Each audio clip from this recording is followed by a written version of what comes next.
Covid सक्रिय रुग्णांची संख्या 28, 26 रुग्णांवर होम आयसोलेशनमध्ये उपचार सुरू.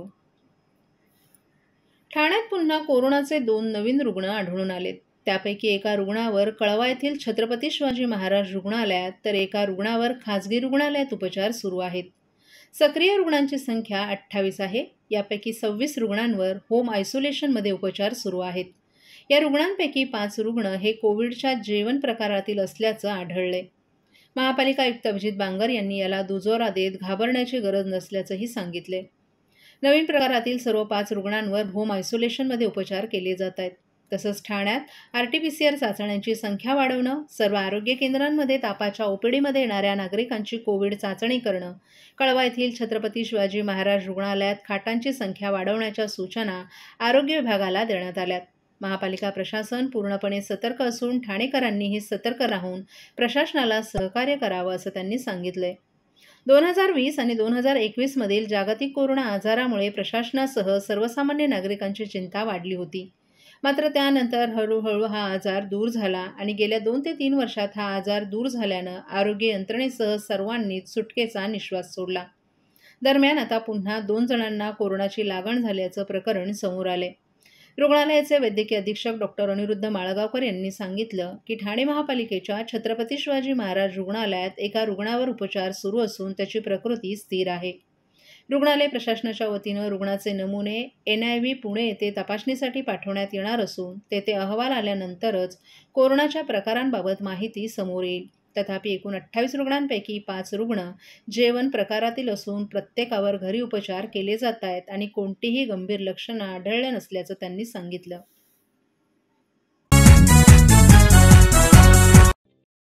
ठाणेकर मालमत्ता करदात्यांसाठी करातील व्याज माफी अभय योजना 31 डिसेंबर 2023 पर्यंत मालमत्ता करावरील 100% व्याज माफ. तसेच 1 जानेवारी ते 15 जानेवारी 2024 या कालावधीमध्ये मालमत्ता करावरील 75% व्याज माफ. त्याचप्रमाणे 16 जानेवारी ते 31 जानेवारी 2024 या कालावधीमध्ये मालमत्ता करावरील 50% व्याज माफ. तरी सदर व्याज माफीच्या अभय योजनेचा ठाणेकर करदात्यांनी लाभ घ्यावा. महानगरपालिकेच्या कोणत्याही संकलन केंद्रावर कर भरण्याची सोय आहे. ATM, डेबिट, क्रेडिट कार्डद्वारे कर भरण्याची सुविधा उपलब्ध करून देण्यात आली आहे. सोमवार ते शनिवार या दरम्यान सकाळी 10:30 ते सायंकाळी 5 वाजेपर्यंत संकलन केंद्राची वेळ असून करदात्यांच्या सोयीसाठी रविवारी संकलन केंद्र सकाळी 10:30 ते दुपारी 1:30 वाजेपर्यंत सुरू ठेवण्यात येत आहे. यासोबतच ठाणे महानगरपालिकेच्या propertytax.thanecity.gov.in या संकेतस्थळावर ऑनलाईन पद्धतीने मालमत्ता कर भरण्याची सुविधा उपलब्ध करून देण्यात आली आहे. तसेच गुगल पे, फोन पे, पेटीएम आणि भीम ॲपद्वारे आपला कर सुलभतेने जमा करू शकता. ठाणे महापालिका क्षेत्रातील सर्व करदात्यांना विनंती आहे की आपण या व्याजमाफी अभय योजनेचा जरूर लाभ घ्या आणि आपला मालमत्ता कर लवकरात लवकर महापालिकेमध्ये जमा करून महापालिकेस सहकार्य करा. धन्यवाद. ठाण्यात उपवन येथे युवा सेनेचे कार्याध्यक्ष पूर्वेश सरनाईक यांच्या वतीनं नाताळ सण साजरा.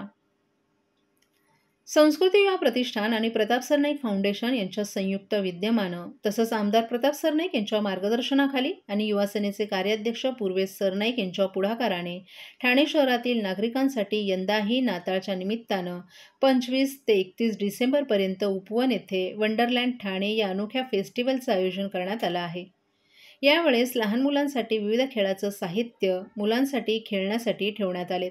तसंच 40 फुटी भव्य क्रिसमस ट्री या ठिकाणी सर्व बच्च कंपनीचं लक्ष वेधून घेतोय. यावेळी शिवसेनेचे आमदार प्रताप सरनाईक आणि युवासेनेचे कार्याध्यक्ष पूर्वेश सरनाईक यांनी लहान मुलांबरोबर आनंद लुटला. यावेळी माजी नगरसेवक आशा डोंगरे तसंच शिवसेनेचे इतर पदाधिकारीही उपस्थित होते. सगळे उत्साहात साजरा करतात. पण या ठिकाणी कशा प्रकारे साजरा करतात? अनेक लोक या ठिकाणी जमायला असतात. नाही, दरवर्षी आम्ही प्रताप सरनाईक फाउंडेशनच्या वतीनं वेगवेगळे उपक्रम असे लहान मुलं असतील आणि सर्वसामान्य लोकांसाठी आम्ही करत असतो. प्रामुख्यानं उपवन या तलावाच्या ठिकाणी उपवन आर्ट्स फेस्टिवलच्या माध्यमातून आम्ही एक अतिशय भव्यदिव्य असा कार्यक्रम आयोजित करत असतो. लोकांची एकच अपेक्षा असते की फक्त त्या 4 दिवसाच्या महोत्सवानिमित्ताने आम्हाला एक वेगळा आनंद या ठिकाणी लुटता येतो आणि म्हणूनच गेल्या वर्षी पहिल्यांदाच विंटर वंडरलँड ठाणे हा कार्यक्रम आम्ही सुरू केला होता. ह्याच उपवनच्या जेटीवर या 40 फुटाचा एक क्रिसमस ट्री या ठिकाणी आम्ही उभारलेला आहे आणि लहान मुलांना आकर्षित होत असलेले असे अनेक गेम्स आणि त्याचबरोबर सेल्फी बूथ्स या ठिकाणी आम्ही इन्स्टॉल केलेले आहेत. लोकांचा अतिशय चांगला रिस्पॉन्स गेल्या वर्षी आला होता आणि म्हणूनच आम्ही ठरवलं की हे विंटर वंडरलँड पुढल्या वर्षीसुद्धा उपवनला आम्ही करावं आणि ह्या वर्षी ह्या विंटर वंडरलँडचं आम्ही आयोजन केलेलं आहे. असंच समरच्या सुट्ट्या जेव्हा असतात म्हणजे उन्हाळ्याच्या जेव्हा सुट्ट्या असतात त्यावेळेस आम्ही समर वंडरलँड करतो आणि हे विंटर वंडरलँड ह्या डिसेंबरच्या महिन्यामध्ये क्रिसमसच्या निमित्ताने मी लोकांसाठी करत असतो. सर, काय आव्हान कराल 30%? आव्हान एवढंच आहे की या ठिकाणी आपण जर पाहत असाल तर आम्ही सर्वसामान्य लोकांना एकच विनंती करतो की वर्षभर आपण ज्या काही वस्तू विकत घेतो आणि त्या वस्तूनंतर आपण वापरणार नाही होत अशा काही ज्या वस्तू असतात ते या ठिकाणी डोनेशनच्या रूपाने आम्ही स्वीकारतो आहे. लोकांकडनं कुठल्याही प्रकारचं आम्ही कॅश ह्या ठिकाणी स्वीकारत नसून लोकांना गोरगरिबांना जे काही डोनेट करायचं आहे ह्या अशा वस्तू कपडे असतील खेळणी असतील अशा सगळ्या वस्तू सॅन्टाक्लॉजच्या माध्यमातून सॅन्टाक्लॉज नेहमी देत असतो तर इथे वेगळं चित्र आपण पाहत असाल इथे सॅन्टाक्लॉज घेतो आहे आपल्याकडनं आणि या सगळ्या वस्तू घेऊन गेल्या वर्षीसुद्धा जानेवारीच्या पहिल्या आठवड्यामध्ये एक आश्रम आहे त्या आश्रमामध्ये जाऊन आम्ही मुलांना ती भेटवस्तू दिली होती. यंदाही युवासेनेच्या माध्यमातून आमचे सर्व कार्यकर्ते आणि सर्व आमची टीम ही या गोरगरीब विद्यार्थ्यांना गोरगरीब मुलांना ह्या सगळ्या वस्तू पोचवायचं काम करेल. अनधिकृत बांधकामांबाबत कठोर कारवाईचं धोरण स्वीकारण्याचे मुख्यमंत्री एकनाथ शिंदे यांचे निर्देश. अनधिकृत बांधकामांबाबत कठोर कारवाई करण्याचं धोरण ठेवण्याचे निर्देश मुख्यमंत्री एकनाथ शिंदे यांनी दिले आहेत. तसंच महापालिका क्षेत्रात एकही अनधिकृत प्लिंथ होऊ नये, त्याचप्रमाणे अनधिकृत बहुमजली इमारत तोडण्यासाठी डिमोलिशन तज्ज्ञाची मदत घेण्याचे निर्देशही मुख्यमंत्री महोदयांनी दिले आहेत. त्यानुसार महापालिका क्षेत्रात कार्यवाही सुरू करण्यात येत आहे. अनधिकृत बांधकामात अधिकाऱ्यांचा प्रत्यक्ष व अप्रत्यक्ष संबंध दिसून आल्यास त्यांच्यावर गंभीर स्वरूपाची कारवाई करण्यात येईल असंही पालिका आयुक्त अभिजित बांगर यांनी स्पष्ट केले. ठाणे महापालिका कार्यक्षेत्रातील अनधिकृत बांधकामांबाबत संबंधित अधिकाऱ्यांनी सतर्क राहून तातडीनं कारवाई न केल्यास संबंधित अधिकाऱ्यांवर कारवाई केला जाईल असा इशारा आयुक्तांनी या बैठकीत दिला आहे. बहुतेक वेळा अनेक अनधिकृत बांधकामांमध्ये कारवाई केली जाते, परंतु ही कारवाई काही प्रमाणातच असते. काही दिवसानंतर तेथे चाळ वा इमारतींचं बांधकाम होतं. असं न करता अनधिकृत बांधकाम पूर्णपणे निष्कासित करावं. अनधिकृतपणे उभारलेल्या इमारती कोसळण्याची शक्यता मोठ्या प्रमाणावर असते. यामध्ये राहणाऱ्या नागरिकांच्या जीवनाचा प्रश्न असतो. यामध्ये नागरिकांचे नाहक बळी जातात. त्यामुळे अनधिकृत बांधकाम दिसल्यास तातडीनं कारवाई करावी.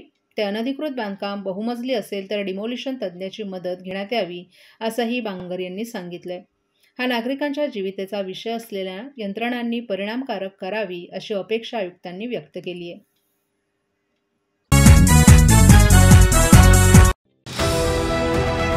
TJSB सौर शक्ती कर्ज गो ग्रीन, करा वीज बिलावर बचत.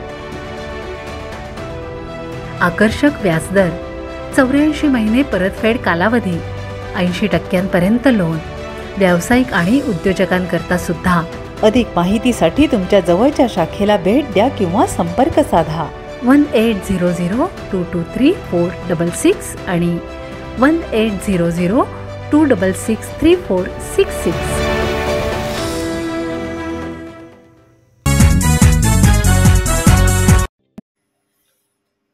गेल्या महिनाभरात जवळपास 36 पेशंट पॉझिटिव्ह आले असून ITPCLमध्ये काही लोक पॉझिटिव्ह होते. आपण त्यानंतर अँटीजेन टेस्ट केल्या देखील पॉझिटिव्ह पेशंट होते. सध्याच्या घडीला त्यापैकी 29 पेशंट ॲक्टिव्ह असून यामधील 2च पेशंट या ठिकाणी ॲडमिट असल्याचं ठाणे जिल्हा शल्यचिकित्सक डॉक्टर कैलास पवार यांनी सांगितलं. बिहारहून आलेली 19 वर्षीय तरुणी आणि 55 वर्षीय इसम या दोघांची प्रकृती सध्या स्थिर आहे. ऑक्सिजन सर्क्युलेशन आणि इतर सर्व गोष्टी सध्या स्थिर असून ते दोघेही JN1चे पेशंट नसल्याचंही डॉक्टरांनी सांगितलं.